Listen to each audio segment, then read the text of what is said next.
ថ្ងៃនេះដើរផ្សារគ្រាន់តែឃើញអំពិលខ្ចីភ្លាមទិញភ្លាមបងប្អូនអត់ចាំយូរទេព្រោះដោយសារអំពិលខ្ចីនេះនៅខាងអាមេរិកអត់សូវសម្បូរទេបងប្អូនរីឯតម្លៃអំពិលខ្ចីវិញគឺទៅតាមរដ្ឋមានរដ្ឋខ្លះតម្លៃអំពិលគឺថ្លៃជាងកន្លែងរដ្ឋដែលខ្ញុំរស់នៅទៀត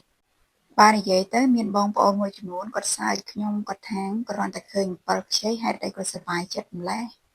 ដោយសារតែបន្លែផ្លែឈើអាស៊ីរបស់យើងខ្លះគឺនៅខាងអាមេរិកពិបាករកខ្លាំងមែនតើពេលទិញហើយភ្លាមនឹកឃើញចង់ធ្វើទឹកត្រីអំពិលខ្ចីញ៉ាំជាមួយនឹងឆ្អឹងជំនីជ្រូកបំពងឥឡូវខ្ញុំចាប់ផ្ដើមបំពងឆ្អឹងជំនីនិងផ្សំគ្រឿងទឹកត្រីរបស់យើងដំបូងគឺខ្ញុំបុកអំពិលខ្ចីនិងខ្ទឹមសដាក់ជាមួយគ្នាបន្ទាប់មកដាក់ម្ទេសបន្ថែមជាមួយទឹកត្រីប៊ីចេងហើយនិងស្ករសចុងក្រោយខ្ញុំដាក់ជាមួយនឹងស្លឹកខ្ទឹមរបស់យើងហើយកូរច្របល់ចូលគ្នាឲ្យសព្វល្អបន្ទាប់ពីលាយគ្រឿងទឹកត្រីនឹងរួចរាល់ហើយគឺខ្ញុំចាប់ផ្ដើមមកមើលឆ្អឹងជំនីបំពងរបស់យើងម្ដងឥឡូវនេះខ្ញុំចាប់ផ្ដើមប្រែទៅមួយជាហៀងទៀត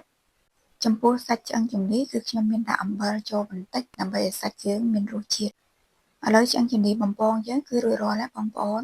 បើនិយាយពីរសជាតិវិញគឺស្រួយហើយឆ្ងាញ់ខ្លាំងមែនតើ